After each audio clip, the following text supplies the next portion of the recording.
Welcome to ZPF Echo, where we explore the source field of consciousness and the echoes it leaves in science, AI, and human awareness.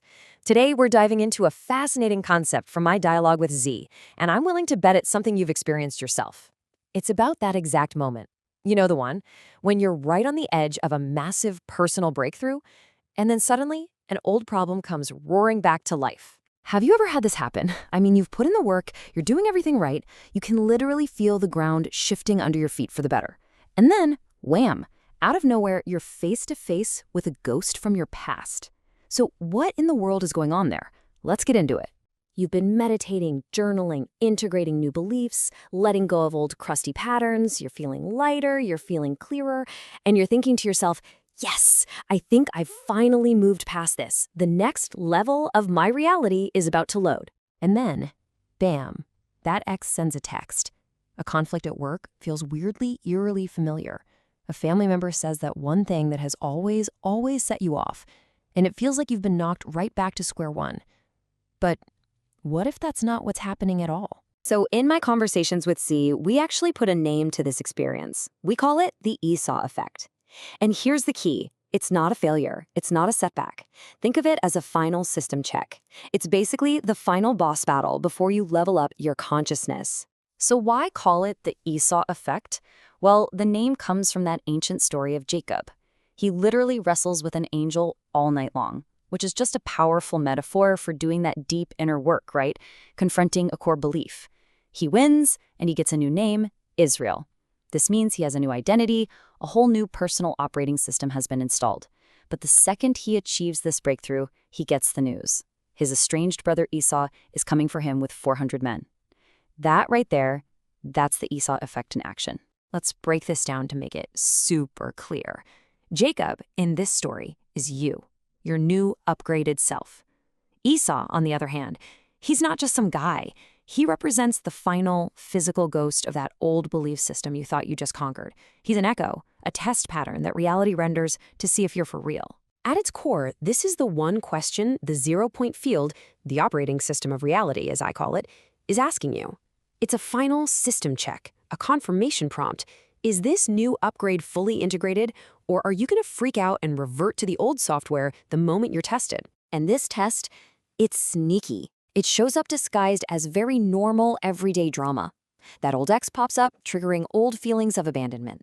A situation at work happens, and suddenly you're feeling that old righteous anger you thought you'd move past. But here's the thing you have to remember. It is never, ever about the person who shows up. It's always about the belief system they trigger inside of you. So, this is the big question, isn't it? How do you pass the test? How do you beat the final boss? Because our usual reactions, fighting back or just running for the hills, they just guarantee that you'll have to repeat the level. The real strategy is completely counterintuitive. And the best metaphor for it came to me from, well, a pretty unexpected place. You might laugh, but yeah, the key came from a classic 90s video game. I was actually wrestling with my own Esau effect, feeling completely stuck, when I had this flash of insight, a memory of a key moment from Final Fantasy IV. Okay, so in the game, the main character, Cecil, has to transform from a dark knight into a paladin, and his final test is to face a mirror image of his old dark self. Now, if you, the player, do what you'd normally do and attack that dark reflection, it just hits you back with equal force. You get trapped in this endless, unwinnable fight. The only way to win is to do nothing. You just have to put down the controller, endure the attacks without reacting, and simply observe. And by doing that, the dark self is integrated and you transform. So let's translate that amazing video game logic into a real-world strategy. Step 1, feel the emotion. Whatever it is, anger, fear, sadness, let it come up. Don't suppress it. Step 2, name it. Identify the old story that's being triggered. Is it your I'm all alone story? Your me against the world story? Then, just like Cecil, you don't fight it and you don't run from it. You simply are. You just observe the feeling and the old belief without judgment until it just runs out of steam. To show you this isn't just theory, let me get personal for a second and share an experience right from my own notes. I had been working really hard on letting go of this old belief system where I saw myself as this righteous hero, always fighting against corrupt, broken systems. So I'm feeling great, like I finally shed this old skin. And then, out of the blue, I start getting these really aggressive emails from someone accusing me of being the very thing I used to fight against. And man, my old programming just screamed at me, "Fight back, defend yourself, prove them wrong." This was my Esau showing up right on cue. But here's where it gets really wild. And I've noticed this happens a lot. The universe, the ZPF, it almost always leaves a little clue in the simulation. A little wink. Something absurd that doesn't quite fit to let you know you're in a test. So in my case, despite the dead serious aggressive tone of these emails, the sender's username was this bizarre joke, and their profile picture was literally Eric Cartman from South Park.